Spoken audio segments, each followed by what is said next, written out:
Hey, how's it going? I just had a oatmeal raisin cookie and I am just, the day couldn't have started better.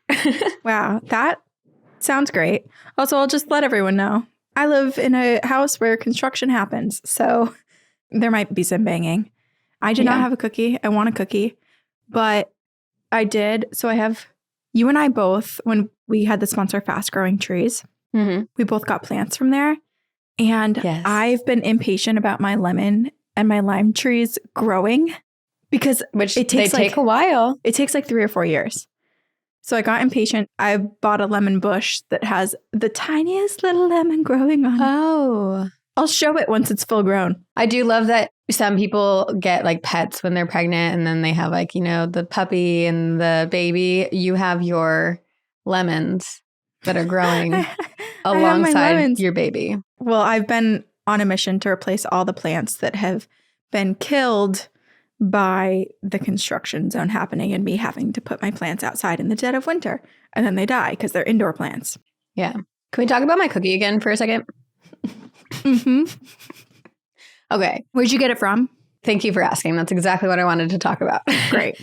Levain Bakery, which I discovered, I think it is a New York-based cookie company, but they've now spread. Yes. They've recently opened up other locations in the past few years, but it was like going to Magnolia Bakery, you know, like the cupcakes in New York. Like Levain Bakery was the cookies are so big and thick. It's like cookie cake almost, but it's so good. And I sent you and Brian them. And when you get it from the store, it's warmed. They're like gooey inside. Oh, it's so good. Yeah. And their oatmeal raisin cookie is the best oatmeal raisin cookie I've ever had. And I Postmated $70 worth of them. Why, Sabrina? So I could start my day with them. Well, actually, okay, so they have these cookie tins. $70 worth of cookies? Yeah, why not?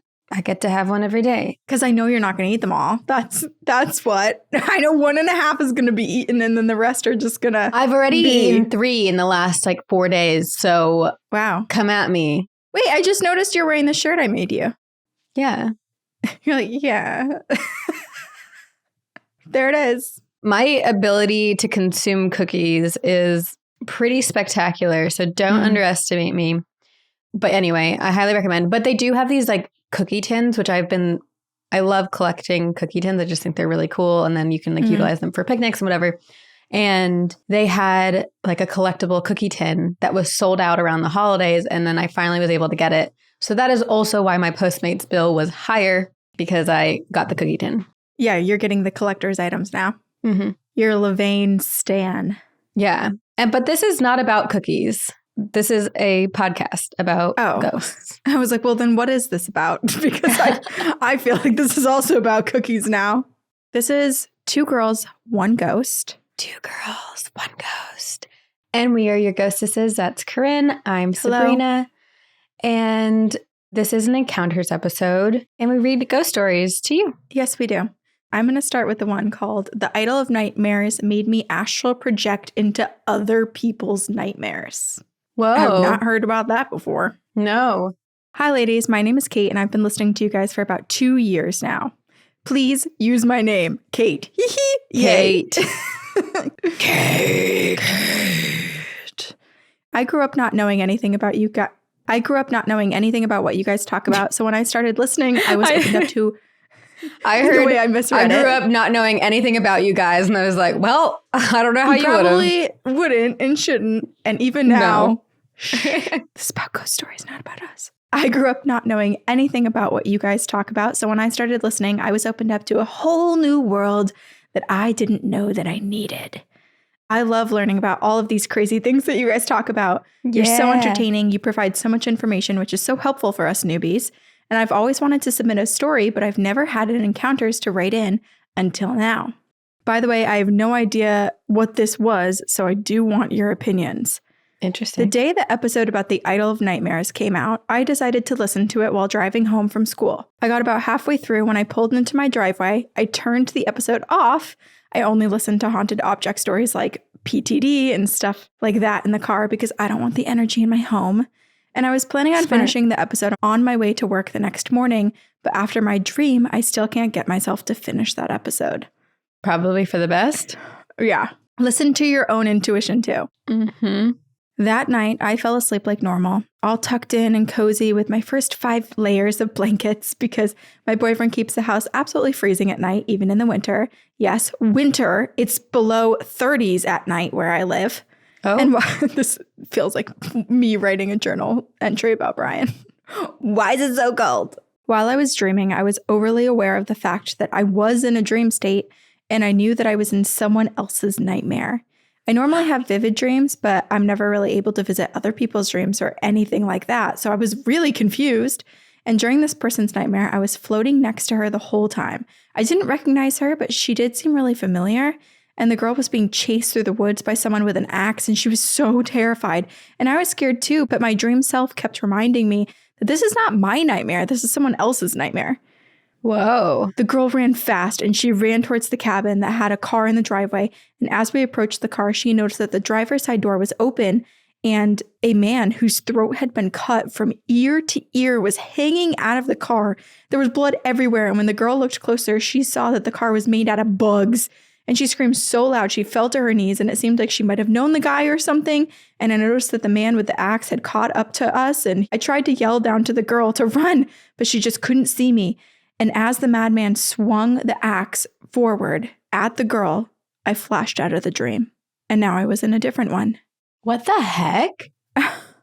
So weird. Especially being like the observer, like trying to insert yourself into the dream too, but you can't because you're not really supposed to be there. And also the fact that, I mean, we've only heard one of the dreams, but I'm imagining that every time it's like about to be the death of that person, Kate jumps to another one, which is also similar to like when you are actually dreaming yourself, you usually wake up in that moment. Like you can't die in your own dreams, you know? True. It reminds me of The Midnight Library a little bit too, that book. Yeah, it's a good one. This time, a completely different woman was in a beautiful greenhouse tending to some plants when a man walked in behind her and gave her this big hug. And he told her he was going to bed and to lock the doors when she came into the house. The woman gave him a kiss and then he walked out. Moments after he left, the plants started coming to life and growing at crazy speeds. The woman seemed confused at first and then terrified because the vines had grown over the door and there was now no way out. Again, my dream self kept repeating, "This is not your dream, it's her nightmare. This is not your dream, it's her nightmare," over and over again. The plants started to wrap themselves around her, suffocating her. The Venus flytrap plant grew the tallest and in a matter of seconds it chomped down on her, closed her up, trapping her inside. I flashed out of my dream and into a completely dark space. And there I was just floating, unable to see, hear, or feel anything. I was trapped in this darkness for the rest of my dream until I eventually woke up in the morning, and I have no idea if this has anything to do with the idol. So if you guys have ideas, let me know. Thanks for reading, Kate. Kate, I guess my biggest question is, were the people who were dreaming, the dreamers that Kate was inside their dreams, were they aware of Kate's presence, or was Kate like a observer, you know? Yeah. It kind of seems like she's just like a ghost. What if they're other listeners? That just gave me so many chills. What if these are other listeners that listened to the Idol of Nightmares episode that same day? Yes. And then they have the night, because we've had so many people say, I had terrible nightmares after listening to that story. And Kate didn't finish it. So Kate half entered the nightmare world, but not as the haunted. It is kind of cool to be able to jump into other people's dreams. Yeah. Well, it also, I mean, it's just so wild too that after being out of those dreams, Kate was just kind of like stuck in the complete darkness, because it makes me think that it was a complete mistake that Kate made it into the dream world like that anyway. Like, I don't know if it's Billy the Idol haunting her in that way, or if there was just something. It kind of just doesn't feel like she was supposed to be there. Right. I can't even like begin to fathom how that works. And Kate, you asked for our opinions and our advice, and we have very little to offer you. And maybe you should go back to the time where you didn't know anything about us growing up. Oh my gosh. Welcome to the world of the paranormal, where answers don't exist. They don't. We can theorize all we want, but we'll never, at least right now, have the capacity to like have an actual concrete answer. And then even when we like fully believe a theory, I feel like we hear something else and we're like, well, it could also be this. And like, are there just so many different types of spirits? And I had this moment, I was looking at Noemi the other day, and I just like had this feeling. I was like, I kind of just see my grandma in her, my grandma who had passed away. But I was like, I wonder if like you can be kissed by a soul, you know, like not like have their entire soul, but like parts of it. If energy moves about, can parts of my grandmother's spirit and her energy be placed inside of Noemi so that like, you know, she's still with our family? But I don't know. Or if Noemi, before she came into this world, like maybe she was just hanging out with your grandmother. Maybe your grandmother was taking care of her this whole time. And so part of that kind of rubs off, you know, the certain attitudes, certain behaviors. The more time you spend with someone, the more similar you could become. Yeah. Oh, wait, can I tell you really quick? This is going to be a very fast tangent, but this morning, my alarm went off at 6:30 a.m., Brian's too, because we need to get going with life. And I was like, how about we snooze it 15 minutes? And he was like, okay. And then 1 minute later, a huge noise happens downstairs on the first floor. And I'm checking the cameras to see if someone broke in. Nothing. We come downstairs. I couldn't figure out what it was. Brian finally points and he goes, oh my God, was that it? And it's hard to, it's kind of hard to see. I'll try to show you. There was like a metal bracket that was hanging up. And it's basically to put curtains on. Like it's a curtain rod. Okay. That was forcefully removed. So it was like split and pulled down. And I was like, that's weird, because there was nothing on it. There were no curtains. There was no weight. It was drilled in and like anchored. Also the exact time that you had woken up too. Yeah. I was like, either the spirits are upset about all the construction that you can probably hear in the background that's about to happen, or they're like, get the fuck up. You don't have time to just snooze your alarm. You have so much shit to do before the construction crew gets here. That is your own subconscious. I'm haunting myself from the other side, I think. It's like, don't snooze your freaking alarm. But it is so bizarre, because then I was like, okay, I guess I'll just take the rest off.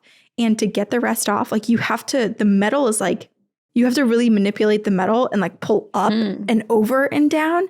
It's not just like if you pulled down, it would only make it tighter. So I don't understand. I do like the idea of the ghost being like, come on. Yeah. No time for snoozing. I appreciate that, Corinne, because I know you and it seems like these ghosts know you.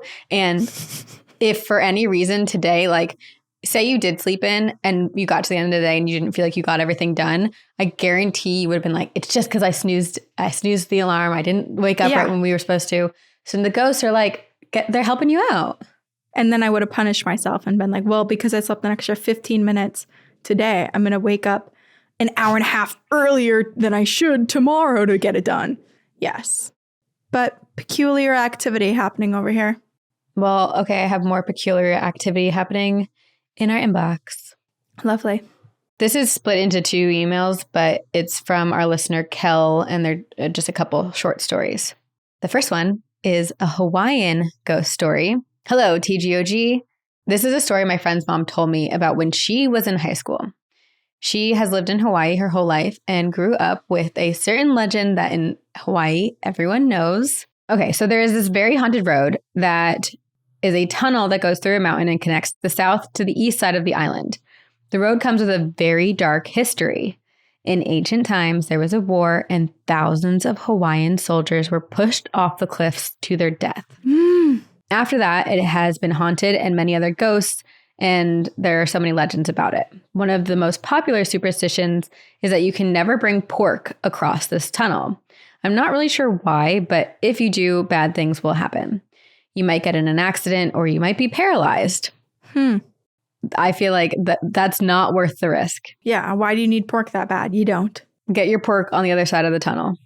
So this story is about something that happened when someone traveled with pork. I hope someone tunes in just to that moment. This is another Valentine's Day episode. We're only talking about pork here. Getting porked and porking. Big porkers here. So one day, a bunch of my friends' moms dared one of their friends who didn't believe in the myth to drive across this tunnel with a big pig on a spit.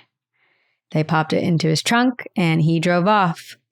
A while later, he returned, jumped out of his car with this intense look of fear on his face. He then told them the whole story of what had happened. He was driving down this tunnel when he saw a woman wearing white standing in the middle of the road. He was going really fast and had no time to stop, so he ran right into the woman. But instead of hitting her, she jumped right onto the roof of his car. He was so freaked out. He put the car into full speed, trying to lose whatever it was that was on the roof of his car, and he heard a noise as this woman dug her nails into the roof of the car and finally fell off because of the momentum of the car speed. Oh my God. This is like taking the breath out of my lungs. This is one of the scariest experiences I think I've ever heard pertaining to a ghost in a car. Literally attacked. When he got out of his car, he looked at the roof. Sure enough, there were long claw marks going from the front of his car to the very back. So not night marchers, not Pele. Maybe actually, well, I don't know if this is the same island as Pele, but something terrifying. Oh, man. Don't risk it. Okay, now here's a story from Iceland. Oh, okay. So opposite side of the world now. Heading to Iceland. Okay, well, this is first Viking Ghost, Norway, and Haunted Iceland Elves. This is about my trip to Scandinavia. First, I listened to your campfire stories and heard someone from Iceland talking about the ghosts. And I can tell you, when you go to Iceland, you can feel something very intense and very magical there. Everyone agrees with me, and my friend even said, sorry, but you cannot convince me there is nothing magical in these mountains. Would you agree? That there's nothing magical in those mountains? Absolutely not. No, that there is something magical in those mountains. Oh, I was like, why would I ever agree with that? There's magic in the mountains. Magic Mountain, Charlie. It's a magical little pleurodon. Do you remember Candy Mountain? Of course. How could I forget? So first, a lot of people believe in elves. Not everyone, but there's a good amount, definitely enough to be taken seriously by the government. The Icelanders have been known to protect elves' dwellings. One time, a government official claimed to be saved by elves when he got into a car accident, and when they were building a road through an elf rock, unexplainable problems started to happen as locals protested against the road. So the road was made to go around this rock instead of through it, and then they had no problems after that. When my sister was on a tour, her tour guide wholeheartedly believed in the elves, and his own daughter had seen a lot of them. So a lot of people in Iceland have either encountered the paranormal or elves themselves or know someone who has. There's even an elf school. Anyway, on to my personal experience. So I was on a cruise in Norway, and we stopped at a place called Nordfjord. Fjord. When I stepped off the boat, I got a weird feeling that told me that I had to get out of there and go back on the boat. But I brushed it off because I didn't want to waste a day just sitting on the boat, so I ignored the feeling. But as the day went, it got worse and worse, and I told my mom that I had to get back to the boat. She said okay, but she wanted me to just hike a mountain, then I could go back with my grandmother. Okay, but before you go back, just hike a whole mountain, grab lunch, grab dinner, and we'll all go back together, is basically what I'm hearing. The whole time we were on this hike, everyone was in bad moods. We could only talk about like morbid things like cats dying and cat mummies. Well, I feel like that kind of just is part of it. Like when you're picking up on some weird magical vibes, your brain starts to go to some darker, mystical, odd places. Or if you just spend time with people like you and I, we often just approach those topics naturally. That's our starting point, and then we get nicer. And then you don't want to be with us. So the mountain was pretty far away from the boat dock, and the higher I got, the further away from the fjord I got, and less I felt this awful feeling. But once I started going back down the mountain, that feeling got worse again. So finally I announced I'm going back to the ship. But first, my grandmother was like, well, let's look at the Viking ship museum that's right next to the ship. I took one look at that building and I was filled with the strongest sense of anxiety and fight or flight that I've ever felt before. So I was like, absolutely not. I am not going anywhere close to that building. And I literally started to run away. My dad grabbed me and dragged me across the road into the building, all while I was crying and screaming. Horrifying. My dad is a skeptic, literally the anti-paranormal guy. And even if we mention the paranormal, he'll immediately yell, it's all silliness. You're just making it up. So unfortunately, I went into the museum And it was one of those museums that when you enter, you cannot get out until you literally go through the entire museum. So I start running through the museum. I see horrible graphic things like slaves and human sacrifice because I learned in this town they had a Viking king buried in a mound. After I got out of that museum, I had PTSD for the rest of the year. And whenever I thought about it again, I would feel that dread feeling rise again. Yeah. Finally, after a year, I told my sister about what happened. And she said, "Why didn't you just tell me when we were there?" And I said, "Seriously? I was literally crying and screaming that I didn't want to go in there. And you all ignored me." Anyway, have a lovely holiday. I'll see you on the other side, Kel. I would be so mad if someone was like, "You should have said something or you shouldn't have gone." It's like, do you not remember that I was putting in my full effort to not do that? But I wonder, okay, it is interesting though, because clearly from Kel's perspective, from the get-go, the moment of stepping off that boat in that port, bad vibes. And she told everyone. But I wonder if there was like a weird thing where it didn't translate, or I don't know. It feels like screaming and crying. Your family would remember that. Yeah, don't you think? Unless there was just like something that came over them where it was just like, to like pull her in. But I'm just so confused by it too, because part of me is like, oh, well, is she just picking up on the vibes and the energy and the darkness that has happened here? Perhaps she's more sensitive. But then it's like, why was there so much effort to like bring her forward and keep her there and for it to last? Usually if a place has such negative energy like that, everyone will feel it. And it kind of sounds like just Kel did, which makes me wonder if there's some past life connection or something that was triggered in her. Because, like the fight or flight, I think is a fear response and a safety response. So it's like, it was something triggered. Right. And there was no trepidation with the rest of the family. Right. None. Kel, you got to do some past life work. Let's find out. You do. Also, I love that in traveling, Kel is getting all of these incredible ghost stories. Yeah. But reminder, do not drive with a pig in your car. No porking on that stretch of road in Hawaii. Okay. Sorry. There's probably going to be a bit of background noise while I read this one, but this is called Chills at a Nursing Home. Hi, Corinne and Sabrina. I work at a nursing home and it's been really rough for me this week. I've been dealing with a loss. 5 residents have passed within the past 5 days. So I'm kind of writing this as a way to process. There were some really weird coincidences. I know. So sorry. There were some really weird coincidences surrounding the first resident's death. For confidentiality purposes, we'll call her H. And H had been declining for a couple weeks, so her family came in to visit every day. She and her family were/are very lovely people who staff and other residents adore. If we did admit to having favorites, H would definitely be a favorite of many. Anyway, on to the weirdness. As the dementia coordinator, I get to attend our daily clinical meetings where we discuss our residents and bring up any concerns that we have to discuss them as a group, as a team. Well, this morning in particular, I started to have a panic attack, seemingly out of nowhere. Having had generalized anxiety disorder my whole life, this isn't new, but something felt a little bit off this time. I ran to the bathroom to have some privacy and I started sobbing, and this went on for a while. Then I finally felt collected enough to go back and rejoin the meeting, and the nurse on the dementia unit announced that H had passed at 9:40 that morning. I instinctively checked the time on my cell phone, 10:01. My panic attack most likely started around the time of her passing. After the meeting, I went to go check on H's family, knowing that they'd come in that morning, as they always had for the past 2 weeks, and they told me another strange thing that had happened that morning. They said that another resident, N, who hadn't been in H's room the entire time she was declining, had come in that morning, and it was the same time that H had passed. N walked in, went up to H's granddaughter, put her hands on her cheeks, looked into her eyes, and said, "I see heaven."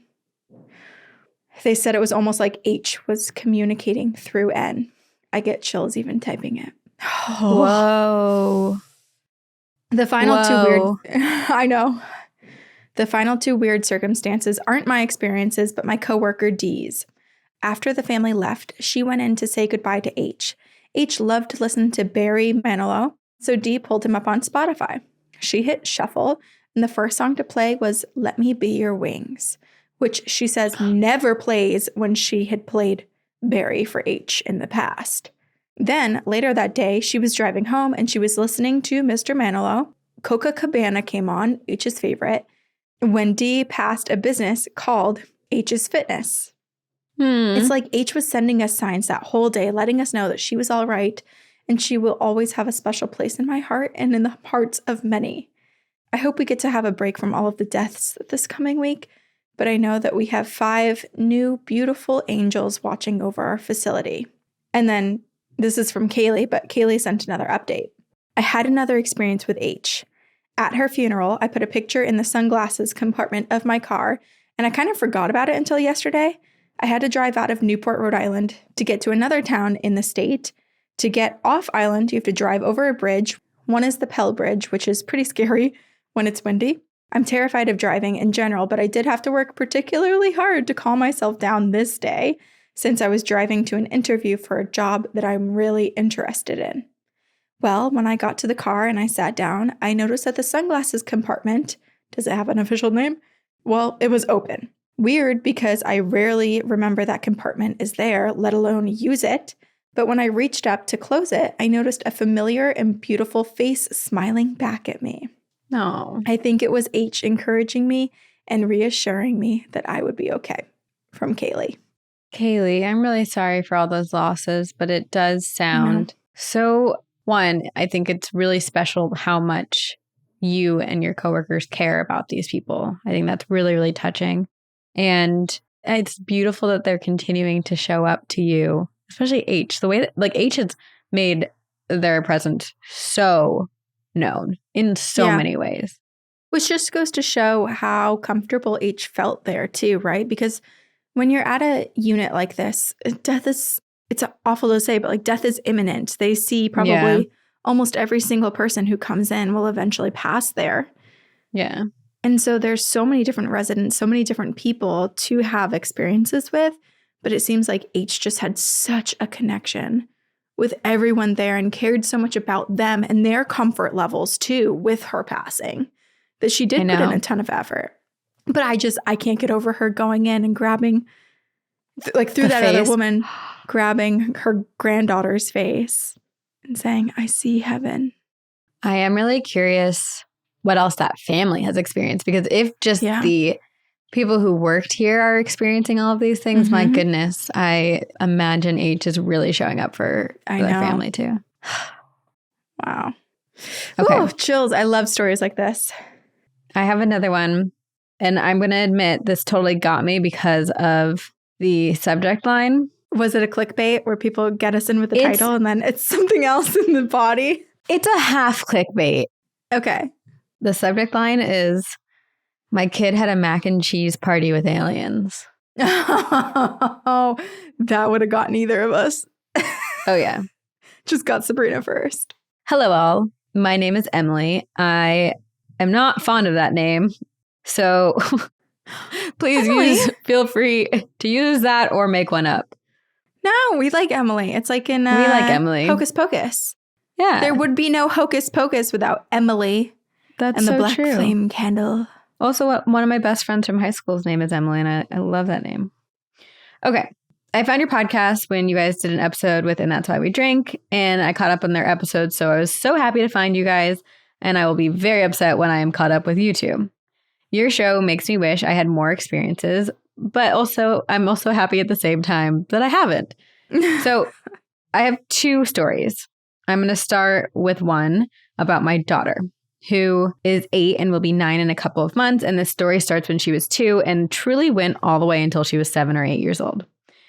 When I first had her, I was living with my mom and stepdad. The house we lived in is one that they had built in a brand new neighborhood. My mom knew and grew up with the people who owned the land before it was bought out to build this new neighborhood. So as far as we know, no one lived or died on this land. However, I have said long before I listened to you guys, this land was probably just haunted because it was the woods before it was a neighborhood. Yep. Creepy things everywhere. Knows what happened there over the years.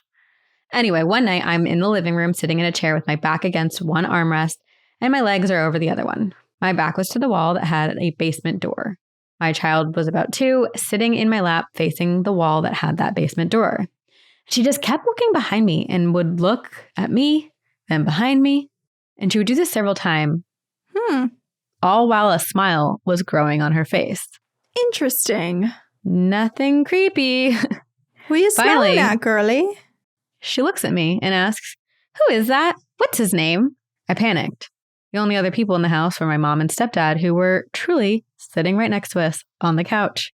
She kept pointing and asking questions. I couldn't quite make them all out before I finally said, "No one's back there, honey." I debated on telling her to ask who it was, but I really couldn't confirm, and I was afraid of inviting something or someone into the home without knowing for sure what it was. My mom and stepdad were just oblivious to this entire transaction. Ever since my child was a baby, she would wake up and stare at a corner in the middle of the night and just cry. I'd freak out and just hope she would stop and go back to sleep because I didn't know what else to do. Then, when she was about 5, we were at my cousin's. It was me, my daughter, who I'll call K, my cousin S, and her daughter A. We were all in the kitchen and heard a weird noise downstairs. So I walked out of the kitchen, went left towards the basement, and I was like, I'm not going to go all the way to the noise. I'm not that dumb. I'm just curious. My daughter followed behind me. Hello. Coming up here. Please. Get comfy. My daughter followed behind me, but she went right, which went to a bathroom. And the whole time she was asking, "Mommy, what is it? What is it?" All the whole time while looking up at the ceiling. Me and my cousin just stared at each other and made up a random reason for the noise. Then, a few months later, we were back at S's house in the basement so the kids could run and play and be wild, crazy minions that kids can be. And S had a balance beam that was floor level. So my child walked over, stood on the balance beam, looked up at the ceiling, then down at the floor, up at the ceiling, down at the floor. And she did this maybe 3 or 4 times before she looked up at the ceiling, almost with disgust, and was like, "I know," and then walked away. Oh my God. I want to know what conversation that was. I know. Called for such sass coming from her Right. in response to whatever was going on. Like, it almost feels like the spirit was like, "Don't walk on that. Like, you don't know how to be on a balance beam. Like, you're going to hurt yourself, you know?" I already know. The whole time, Kay was calling her name and she just ignored me. And another time, she was maybe 5 or 6. We were sitting at a stoplight that was next to a cemetery. And we had been by the cemetery hundreds of times. And then she, out of the blue, says, "Are those all dead people?" The cemetery was empty. So I asked if she meant the gray headstones. And she was like, "No." So I'm unsure of what she meant. And I said, "Well, no, that's a cemetery. So there are a lot of dead people buried there." And she just responded with, "That's a lot of people." Yeah, that is. The last thing that I can remember at this time, we had lived in a place there for like 3 years at this point, and we were taking a shower and the bathroom light just went out. You know how the light bulb will turn brown just before completely going out? That's what it did. And then it came fully back on. We had lived there for 3 years and the light never did this or had any other issue. And the fact that it didn't fully go out freaked me out even more. So I rushed us in the shower and had her get out and got dressed while I dried off. Being in the dark bathroom is one of my biggest fears because I cannot handle the dark. And then the dark in the bathroom is by far the worst place to be. Mm-hmm. So I'm trying to stay calm and hurry up because I was afraid of the light going out again when my daughter asks from the other room, "So what time is the ghost going to get here?" I was shook. Excuse me? I said, "What?" And she just giggled. I go to my room, I'm getting dressed. She's acting very strange and suddenly starts giggling even more. So I stop and I ask her what she was laughing at. And she said, "Your face looks funny in the mirror." So I was like, "What?" And all she responded was, "You can't see ghosts, Mommy. They're invisible." I had to step out and smoke. I truly couldn't handle it. She hasn't done anything ever really since then. But she does do things to be creepy on purpose. She's an evil child and I love it. So my second story is a bit shorter. I'm a 911 dispatcher for a small agency in Missouri. I have to explain the layout a bit, but there are 2 doors to get into the dispatch that are always locked, and you have to have a key card to get in. The officers do not have access to come into the dispatch center. We have a kitchen at the back, which is by one of the doors, and then we sit at the front by the other door. One night, we heard plastic cups hitting the floor in the kitchen. It was the middle of the night, so no one came in, and we would have heard the door unlock. And like I said, none of the other guys have access to the center, so we would have had to let them in. About a week later, it's the middle of the night, and again, we hear the same noise. This time, me and my partner took turns getting up and checking things out. Nothing was out of place. Nothing was on the ground. Nothing had fallen over. But this noise was loud. The second time the noise happened, I checked the kitchen, and the only weird thing was plastic cups on top of one of the lockers, which was in itself. The lockers are slanted, so I don't know how they even stayed there. But I told my partner to go look, and when she did, the cups were gone. She came back, and she was like, well, I don't know what cups you're talking about. We go back to the room together. We searched everywhere. Those cups were gone. They could not be found anywhere. What? And nothing creepy has happened since. Thanks for creating such a safe space for stories. Keep up the good work. And since I used the clickbait for my email, I have attached a picture of my cat Marshmallow. This is from our listener, Emily. Where's the picture of the mac and cheese? I want to see that too. I'll send you pictures of mac and cheese. I feel like that's a cruel thing to do to you, though, because you can't really eat them. There's gluten-free now. I know. I eat gluten-free. I love her child. Me too. I don't know if all of the things like your face looks weird in the mirror and you don't see dead people, you don't see ghosts. I have no idea if that was her child just trying to be silly, but I enjoy it. I'm probably going to use those lines now in my own life, just at random. Yeah. Freak some people out. Walk in the grocery store. You don't see ghosts, do you? Just keep going. I mean, it sounds like, okay, it definitely, as a parent, I am sure that sometimes that can be very creepy, but considering that Emily's child had been experiencing this since being a child in the crib, like, I do feel like there's some type of spirit watching over her, and especially with the balance beam situation, it does seem like it's like a don't do it. And she finally was like, I know, like she wasn't supposed to do it, you know? Yeah, I do wonder if it kind of seems like a family member. Yeah, it does. It could very well be a familial haunting, or maybe just someone that lives in, like if they've always been in the same place living, then it could just be someone who's just another kind soul that just haunts the place, that loves having a kid around, good entertainment. Right.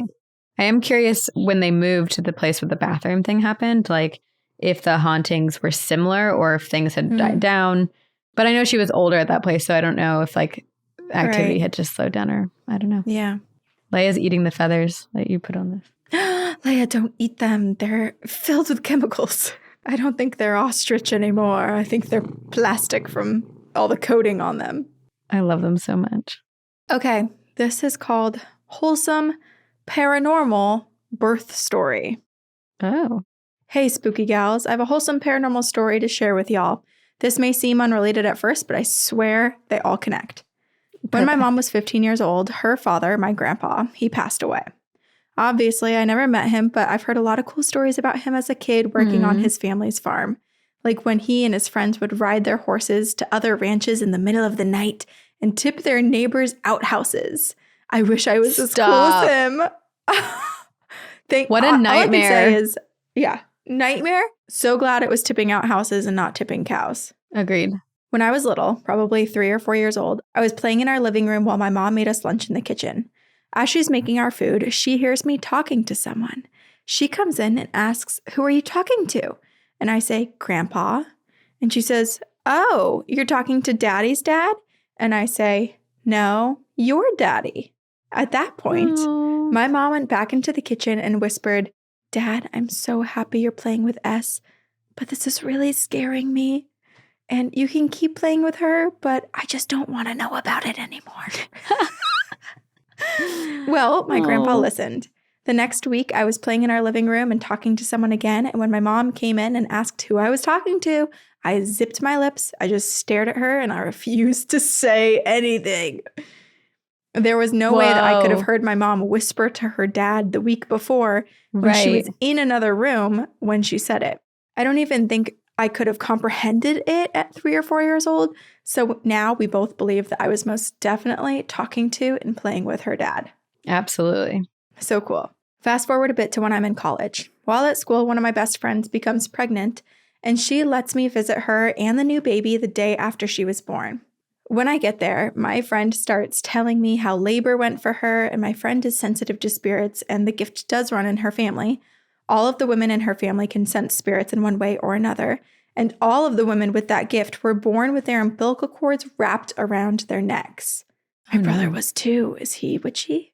And that day, I found out her daughter was born with the umbilical cord wrapped around her neck. Her daughter's a few years old now and is already pointing out ghosts and other things to my friend. Also, while I was in college, I met my now husband. I wanted my friend to meet him because I wanted her approval, and to chat a bit about the paranormal. And my husband is very sensitive to the paranormal, and he'll occasionally have premonitions. And as you can imagine, he got along swell with my friend. Fast forward to 2020. I'm pregnant. I'm about at the end of my second trimester talking with my family about my due date, and we're sitting around my grandma's dining room table, and she says, "Your baby may be born on Grandpa's birthday." And I had no idea until that moment that my due date was only 9 days away from my grandpa's birthday. There was this very real possibility that she could arrive on his birthday, and it felt like such a special sign for me and my mom and my grandma. And wouldn't you know, my water frickin' broke at 3 a.m. on his birthday. Stop. I think I became my grandma's favorite grandchild in that moment. I think you're also your grandpa's favorite grandchild. Yeah. However, I'd soon learn that my baby is extremely independent. She wanted her own special day. So after 23 hours in labor, she was born the following day. 23 hours. 23 hours. Also, where was your grandpa born? Because maybe time zone wise, with the time zone changes, technically could still maybe be born on the same day. My husband and I believe that my water broke on his birthday so that we would know that he was there helping our baby transition into the world. And thank goodness for that, because our baby gave us all a bit of a scare during her birth. She was born with her umbilical cord wrapped around her neck twice. Despite the scare, she's healthy, she's a very happy baby, and we're just anticipating that she'll have some psychic abilities, as her dad does. Yeah, witchy girl. Yeah. I'll have to send y'all an update in a few years and let you know if the psychic gene really does run in our family like it does in my friend's family. But until that creepiness begins, you can find me soaking up all the baby hugs and kisses I can get. See you on the other side, S. S. When was this sent? I want an update. This was, we might have one. This was sent in August of 2021. Okay. That baby be babbling now. Tell us what they say. Wait, okay. When we email them back, I'm going to ask for updates. And this is a call to action to everyone. Like, please, if anything new happens relative to a story, even if we've already read it on the podcast, or if we haven't, doesn't matter. We want to know the updates. You can just reply in that email chain. We want to know. Reply in the email chain so that we can see what it was in reference to. Don't leave us hanging. No, we need to know. We need the tea. We've got questions. You guys ask us questions about the paranormal and we say, I don't know. But when we ask you questions, you have to give us responses. That's the rule. Well, because to be fair, we're not asking them for explanations. We're just asking them for more information. True. So do it. Seems fair to me. I really believe not only is S, but S said that their partner has psychic abilities, but which one? I want to hear about those. But then S, I feel also has some openness to the paranormal given how many times she saw her grandfather growing up. I know. So you're going to both pass something down. Seriously. It does feel like one of those things where S is just there. I mean, obviously, she has her own experiences. But it also feels like she's pointing to everyone around her being like, wow, they're psychic. They have all these abilities. And it's like, did you ever think that maybe you're attracting the people around you, like one of your best friends and your husband, because you're the same way? You're all together in this openness. That's a good point. You're making your own little coven and you didn't even realize it. Beautiful. Well, that was a nice one to end on. How sweet. I hope that we have some updates about a creepy kid. And until then, we want all of you to email us, send us your paranormal encounters, your hauntings, anything that's you've experienced or your friends or your family, your neighbors have experienced. Email it to us at twogirlsoneghost@gmail.com. And make sure to rate and review us on iTunes. And if you would like episodes 1 week early and ad-free and bonus episodes and campfire stories every Tuesday, join us on Patreon. There's so many benefits. It's just one tier. You get access to everything for $5 a month. Shout out to Jamie, who edits our audio and our video episodes that are over on YouTube and on our Patreon 1 week early and ad-free. And shout out to all of you guys for being creepy and coming back every week and listening and sending us all of your haunted tales. We love you. We appreciate you.